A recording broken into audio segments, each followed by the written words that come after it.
Saudara-saudari yang terkasih di dalam Tuhan, khususnya umat Katolik Keuskupan Tanjung Karang, tahun ini keuskupan kita merayakan tahun arah dasar pastoral yang keempat, yakni tahun Ekaristi dengan tema besar kealahan Kristus memeluk kemanusiaan kita.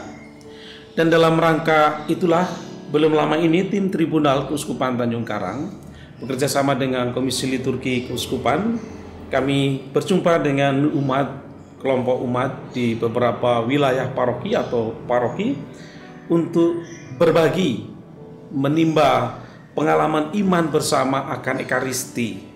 Kami mencoba memberikan judul besar, yakni menimba keindahan perayaan Ekaristi di masa pandemi. Dan dalam kaitan dengan itu, kita tahu bersama memang Ekaristi merupakan puncak sumber dan tujuan hidup umat beriman Kristiani, Katolik khususnya dalam hal ini. Hukum Gereja Katolik, Kodeks tahun 1983, mencoba juga menjelaskan beberapa aspek terkait dengan sakramen Ekaristi yang agung ini. Khususnya di Kanon 899, kalau Bapak Ibu nanti berkesempatan di rumah membuka buku kitab Hukum Katolik tahun 1983, akan menjumpai beberapa penjelasan itu. Di kanon ini dikatakan demikian: perayaan Ekaristi adalah tindakan Kristus sendiri dan gereja. Di dalamnya, Kristus Tuhan melalui pelayanan imam mempersembahkan dirinya kepada Allah Bapa dengan kehadirannya secara substansial dalam rupa roti dan anggur, serta memberikan dirinya sebagai santapan spiritual kepada umat beriman yang menggabungkan diri dalam persembahannya. Kanon 899 dan paragraf 1 ini mencoba menjelaskan hal yang paling dasariah fundamental dari perayaan Ekaristi. Pertama, menyangkut subjek utama dalam perayaan Ekaristi, aktor, pelaku. Lalu yang kedua, menyangkut forma dan materia sebagai yang utama yang perlu ada di sana. Siapa subjek atau aktor pelaku utama? Disebut di sana Kristus sendiri yang bertindak bersama dengan gereja. Kristus dan gereja yang mempersembahkan dirinya kepada Allah. Maka ini merupakan pertama-tama tindakan Allah sendiri bagi umatnya dan dilaksanakan melalui dan dalam gereja. Maka dibutuhkan co-partner di sana dari pihak gereja. Siapa itu? Imam. Imam dalam hal ini tidak bertindak sendiri sebagai pribadinya, saya sebagai Romo Indro atau yang lain, Romo yang lain. Tetapi dalam hal ini, para saudara, kami mengambil peran dalam pribadi Kristus yang lain, yang kita sebut sebagai alter Kristus. Maka imam ketika hadir dalam perayaan Ekaristi, berdiri di mimbar sabda, berdiri di mimbar persembahan yakni altar, bukanlah imam sebagai pribadi manusia, tetapi hadir sebagai Kristus yang lain, yang nantinya akan mengkonsekrasi, menguduskan roti dan anggur itu, yang secara substansial menjadi tubuh dan darah Kristus. Apa konsekuensi untuk kita, para saudara-saudari yang terkasih dalam Tuhan? Sebetulnya dalam artian konkret, yang dilakukan oleh imam ini atau kehadiran imam sebagai alter Kristus ini menjawab kadang-kadang pengalaman-pengalaman real kita ketika ada umat datang ke gereja, lalu melihat imamnya sebagai pribadi orangnya, lalu mulai bicara suka tidak suka. Di beberapa tempat mungkin terjadi ketika melihat romonya itu, saya tidak jadi berangkat ke gereja. Atau kalaupun sudah kadung ada di gereja, lalu waduh kok romonya ini, saya tidak sambut komuni karena ada ketidaknyamanan dari perasaan saya terkait dengan pribadi orang.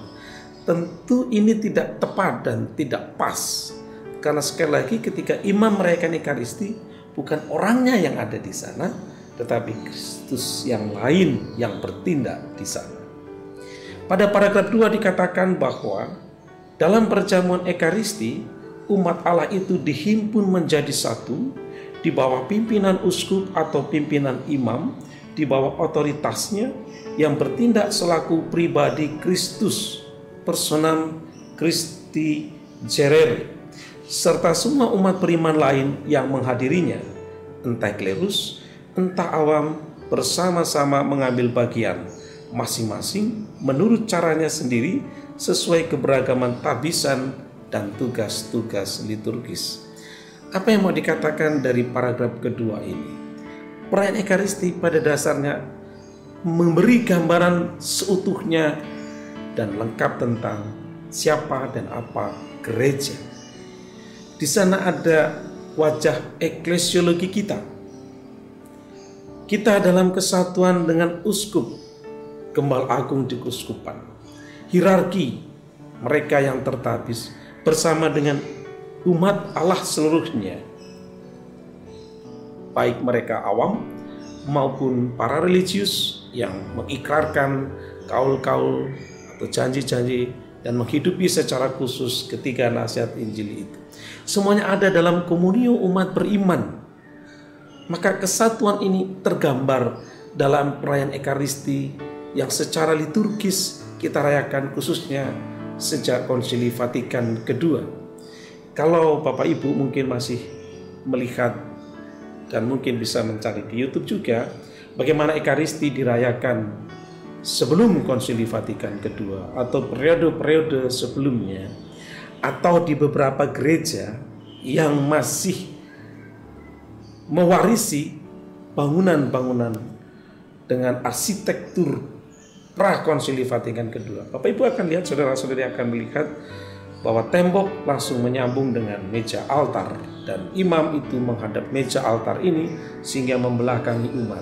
Secara eklesiologis, gambaran ini memperlihatkan wajah piramidal gereja kita pada masanya. Tetapi apa yang dikatakan dalam paragraf kedua ini memberi gambaran komunio wajah gereja. Uskup, para imam berada bersama dengan umat awam beriman seluruhnya, yang atas dasar pembaptisan kita punya martabat yang sama, tetapi atas dasar tabisan kita dibedakan dalam pelayanan-pelayanan dan perutusan serta panggilan.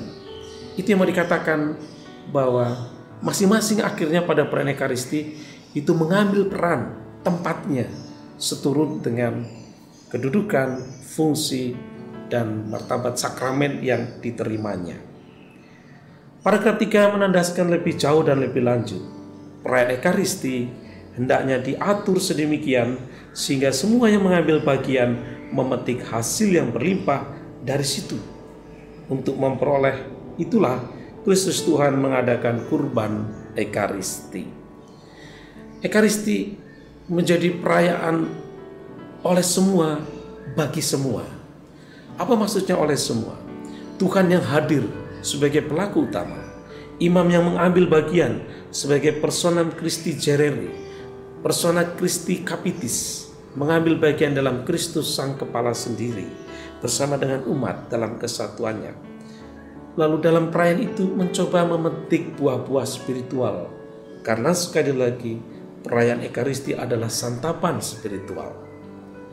Bagaimana dan sejauh mana dari santapan ini lalu kita bisa mendapatkan, memetik keindahan sebuah perayaan Ekaristi. Karena itu Redemptionis Sacramentum, instruksi tentang sejumlah hal yang perlu diperhatikan dalam kaitan dengan Ekaristi, terlebih artikel 36 menjelaskan pentingnya partisipasi aktif dan sadar dari kita semua. Artinya apa, saudara-saudari? Dalam Ekaristi semua tidak datang sebagai penonton saja.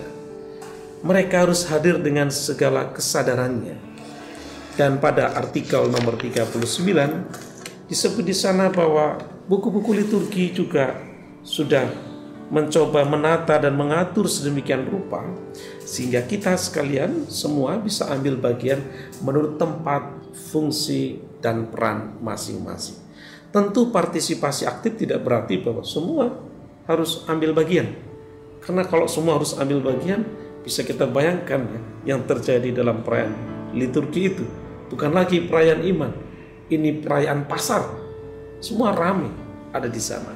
Tetapi ini perayaan iman, di mana masing-masing itu dalam kesadaran relasional secara vertikal dengan Tuhan, dalam ikatan persaudaraan secara horizontal dengan umat Allah lain yang hadir, mencoba mengambil bagian dalam sakramen keselamatan ini. Karena itu ada tempat, ada saat, dan ada waktu di mana kita bisa mengambil bagian. Ada dalam bentuk tata gerak, ada dalam bentuk jawaban-jawaban atas aklamasi-aklamasi, ada juga dalam bentuk doa-doa, bahkan dalam bentuk keheningan. Itu pun merupakan bagian dari partisipasi kita. Tetapi ketika orang harus menjawab saat aklamasi, partisipasi yang benar tentulah menjawab dengan benar, dengan seruan misalkan, dengan penuh semangat. Sebaliknya saat kita hening, tentu kita diundang untuk hening. Masalahnya kadang-kadang kalau Bapak Ibu lihat di pengalaman konkret ya para romo sendiri, justru ketika kita membutuhkan jawaban kadang-kadang orang diam. Contoh sederhana, saat romo membagi komuni, kadang ada yang semangat menjawab, amin. Begitu romo mengatakan, tubuh Kristus, amin. Tapi kadang-kadang ada yang diam-diam saja, menundukkan kepala. Bahkan tak jarang hanya sekedar memberi senyum pada romonya. Padahal yang diharapkan adalah amin, sebagai ungkapan keyakinan iman bahwa ini Kristus Tuhan yang kami sambut dan kami terima. Sehubungan dengan perayaan Ekaristi ini juga gereja memberikan beberapa acuan dan penjelasan lebih lanjut. Misalkan menyangkut penyimpanan, dalam hal ini keberadaan tabernakel. Tentu ada tidaknya tabernakel di sebuah gereja atau tempat doa khusus yang memang sudah mendapatkan izin dari Bapak Uskup, membutuhkan izin dari ordinaris wilayah, membutuhkan izin dari Bapak Uskup. Mengapa? Karena hal ini juga terkait dengan bagaimana sakramen Maha Kudus yang ada di sana itu dihargai, dihormati, dan lebih dari itu sungguh menjadi tempat kita bisa berelasi dengan Tuhan, menjadi sarana doa. Karena itu di mana ada tabernakel yang secara teknis dibuat dari bahan yang harus keras dan tahan dari macam-macam gangguan, ditempatkan sedemikian rupa sehingga satu tentu aman, tetapi yang kedua juga punya keanggunan doa bisa dilihat oleh umat, tetapi juga tentu ditempatkan sedemikian rupa di wilayah panti imam secara tepat menurut kondisi yang ada. Sebetulnya diharapkan penempatannya tidak lagi di belakang altar persis karena imam akan membelakangi tabernakel di sana. Maka ditempatkan di tempat lain, apakah di samping atau di tempat khusus, tetapi tetap bisa dilihat oleh umat sehingga umat bisa berkunjung berdoa. Dan catatan khusus memang diberikan di sini. Sebetulnya di mana ada tabernakel, di mana sakramen bisa ditempatkan di sana, ada juga kebiasaan umat untuk sembah sujud. Suatu kebiasaan yang baik yang biasanya dibuat di banyak tempat, khususnya pada Jumat pertama itu. Tetapi tak jarang juga kebiasaan ini sekarang mulai menghilang. Maka bagaimana kita bisa merasakan kekuatan keagungan dari Ekaristi dengan menyertakan kekayaan devosional atasnya di sana. Pastilah apa yang kita buat dari devosi ini juga akan mendukung dan menguatkan penghayatan kita akan Ekaristi. Itu yang pertama. Lalu yang kedua, mohon dimengerti juga bahwa gereja memang mengatur sedemikian rupa, tidaklah mungkin imam itu dalam satu hari, terutama untuk misalnya merayakan banyak perayaan Ekaristi atau pada hari Minggu bahkan lebih dari 5 atau 6 kali. Sebelum pandemi, imam pada hari Minggu yang hendak merayakan Ekaristi lebih dari 3 kali hendaknya mohon izin kepada uskup atau ordinaris wilayah. Tetapi setelah pandemi kita diberi banyak keluangan karena mengingat pembatasan umat yang hadir di sana. Tetapi kita harus mengerti mengapa perlu ada batasan-batasan ini dari segi frekuensi atau jumlah perayaan yang dirayakan oleh imam. Kita mau juga mendukung imam untuk bisa menghayati Ekaristi sebagai ungkapan doa. Bukan sekedar kata-kata, bunyi-bunyi saja, tetapi lahir dari penghayatan jiwa atas doa-doa yang ada. Karena Ekaristi sebagai perayaan liturgi itu merangkum 3 hal, lex orandi, lex credendi, dan lex vivendi. Apa itu? Yang didoakan itu lahir dan juga dipercayai. Yang kita percayai itu kita hidupi. Maka Ekaristi sekarang mengundang kita semua umat beriman, terlebih di Kusupan Tanjung Karang ini, sembari kita merenungkan arah dasar tahun keempat kealahan Kristus memeluk kemanusiaan kita, kita diundang untuk tetap bisa menimba kekayaan, kekuatan, keagungan dari Ekaristi Maha Kudus yang kita rayakan. Dan dalam hal inilah peran keluarga terlebih di masa pandemi ini sangat penting dan boleh dikatakan sentral, karena di banyak tempat tidak semua gereja bisa merayakan Ekaristi tatap muka offline. Masih banyak yang menggunakan sarana-sarana online. Itu artinya peran keluarga, orang tua dalam hal ini sangat penting untuk mengajak anak di rumah masing-masing bisa berdoa di sana, berkumpul merayakan Ekaristi secara virtual itu. Kalaupun tidak demikian, peran keluarga juga sangatlah penting untuk membangun disposisi batin, disposisi iman ketika anak-anak bersama orang tua mau berangkat ke gereja dan merayakan Ekaristi. Disposisi batin di sana dibangun. Bahkan kalau boleh Romo cerita sedikit, di beberapa tempat di Italia, di Roma, ketika orang merayakan Ekaristi lalu harusnya komuni tapi tidak maju, itu biasanya karena merasa saya berdosa. Ada disposisi batin semacam itu. Nah, disposisi batin kita bagaimana? Kadang-kadang kita begitu biasa dengan soal ini. Jadi hal keberdosaan tidak terlalu kita pusingkan. Persiapan batin juga tidak terlalu kita perhatikan barangkali. Karena itu mari kita coba bangun kembali soal disposisi batin ini, merayakan Ekaristi dari persiapan pada saat perayaan dan menghidupinya setelah perayaan. Karena itu saudara-saudari, pasti Bapak Ibu ingat juga, gereja punya kebiasaan dan tradisi baik yang oleh kitab hukum kanonik juga masih diatur di sana, yakni puasa Ekaristi. 1 jam sebelum komuni diharapkan umat beriman Kristiani itu bisa melaksanakan puasa Ekaristi ini, supaya batin menjadi siap sungguh untuk menyambut Tuhan. Dan tentu ini sedikit berlaku secara berbeda untuk para imam, karena harus merayakan Ekaristi yang pertama dan kedua, atau ketiga, atau bahkan keempat, sehingga di jeda-jeda itu mereka bisa menyantap Ekaristi. Saudara-saudari yang terkasih, sepertinya dan rasanya itu saja yang mau saya bagikan untuk kita. Semoga itu berguna untuk kita sekalian. Amin. Tuhan memberkati kita.